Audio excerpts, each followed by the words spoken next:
প্রিয় শিক্ষার্থী বন্ধুরা, আজকে আমি তোমাদেরকে শেখাতে যাচ্ছি লসাগু কাকে বলে এবং কিভাবে লসাগু করতে হয়। গুণিতকগুলোর মধ্যে সবচেয়ে ছোট সংখ্যাকে লসাগু বলে।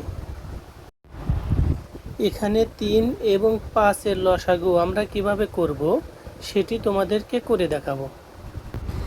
এখানে 3-এর গুণিতকগুলো হলো 3, 6, 9, 12, 15, 18, 21, 24, 27 এবং 30। 5-এর গুণিতকগুলো হলো 5, 10, 15, 20, 25, 30, 35, 40, 45 এবং 50। 3 এবং 5-এর সাধারণ গুণিতকগুলো হলো 15 এবং 30।